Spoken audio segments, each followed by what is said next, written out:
Russian troops have been trying for 10 months to penetrate the ruins of what was once a city of 70,000 people. Ukraine has vowed to defend Bakhmut, which Russia sees as a springboard for attacking other cities in the region. Ukraine remains in control of the main supply route to Bakhmut, a military spokesman said, as the head of the Wagner Group threatened to withdraw part of its troops from the eastern city if Russia did not send more munitions. The war in Ukraine is about to enter an important new phase as Ukrainian forces prepare to begin their widely anticipated spring offensive. News recently emerged that Russia's Ministry of Defense said its troops had taken 4 blocks in western Bakhmut. Russia's state-owned news agency RIA reported. Meanwhile, the Wagner Group and its leader, Yevgeny Prigozhin, provide weapons for hire in a somber global operation tied to Putin and the Russian state.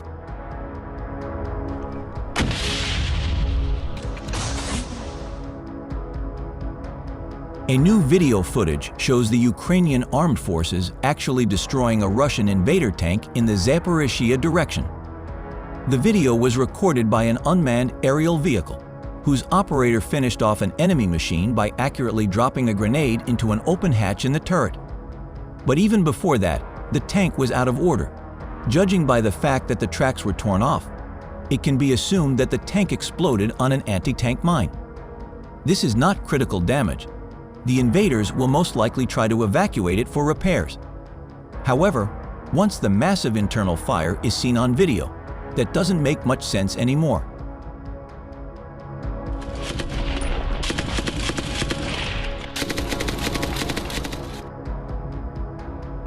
The Ukrainian army halted 20 attacks by Russian troops on Bakhmut, Avdiivka and Marinka on Sunday.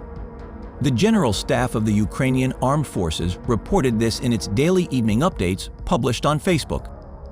The Russian Federation continues to use terror tactics.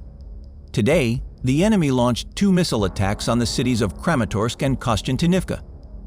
In addition, during the day they launched 15 airstrikes and carried out around 30 sorties using multiple launch rocket systems on our troop positions and settlements, the update said. The threat of missiles and airstrikes remains high across Ukraine. The enemy continues to focus its main efforts on offensive operations in Bakhmut, Avdiivka, and Marinka. Over the past few days, the Ukrainian Defense Forces repelled more than 20 enemy attacks on determined axes. Bakhmut and Marinka remain the scene of fierce fighting.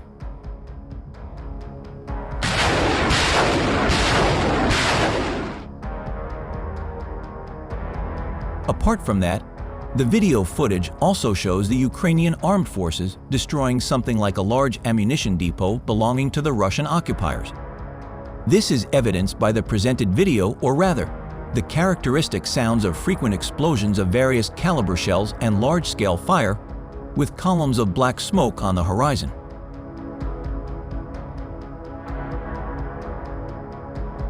In the first 18 hours of April 30, missile and artillery units of the Defense Forces attacked 4 concentration points of military personnel and equipment, 2 artillery positions, a logistics center, and an ammunition depot of the Russian occupiers.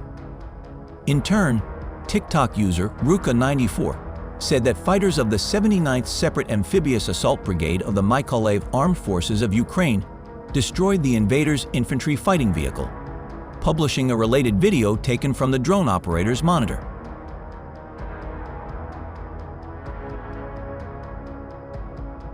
Meanwhile, the head of the Russian mercenary group Wagner Yevgeny Prigozhin said that a Ukrainian counteroffensive could turn into a tragedy for Russia and complained that its fighters were short on ammunition. For months, Wagner has spearheaded the Russian assault on Bakhmut, the eastern Ukrainian city at the center of the fighting. Prigozhin is an ally of President Vladimir Putin, but as head of a private military group, has been embroiled in a power struggle with Russia's defense ministry, Agence France Presse reports.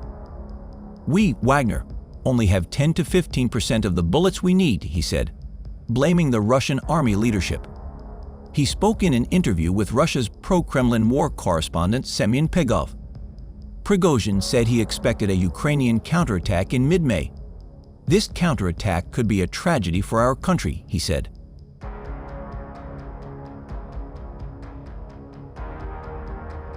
President Zelensky said it was important for Ukraine's allies and people to remain as united as possible in the fight against Russia. It is very important for Russia to receive a stronger signal that the world will not condone any act of Russian terror, Zelensky said. And as many global players are really principled in upholding Russia's sanctions regime for terror. He said that one day the border guards, who were the first to defend the country from Russian troops, would return to secure Ukraine's borders again.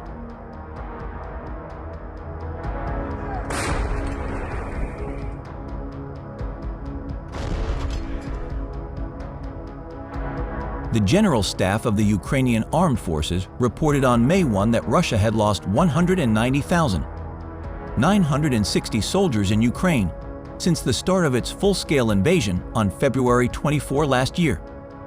This number includes the 450 casualties that the Russian forces have suffered over the past few days.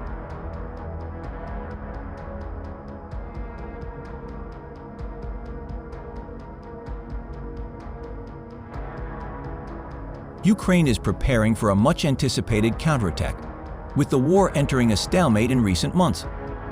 It is hoped that Ukrainian troops will achieve similar results to last fall, in which they recaptured parts of Kherson. After the Ukrainian Armed Forces liberated Kherson and other settlements on the West Bank in November 2022, Russian troops were pushed to the east bank of the river, from where they shelled the liberated areas. On the other hand, the Russian invaders had limited success at Bakhmut and continued their ground offensive at Avdiivka near Donetsk. This, among other things, was reported by the American Institute for the Study of War in its latest report on Russia's war with Ukraine. However, as we wrote earlier, the Ukrainian military analyst Deep State, in his report on Dated, said, in the Vodiany and Opytny areas between Avdiivka and Donetsk, the enemy suffered significant losses and withdrew from their positions. Somewhat unexpectedly, Deep State was supported by Russian propagandist Wagner Kotnakzy, who pointed out that the position was abandoned due to an artillery barrage of the Ukrainian Armed Forces.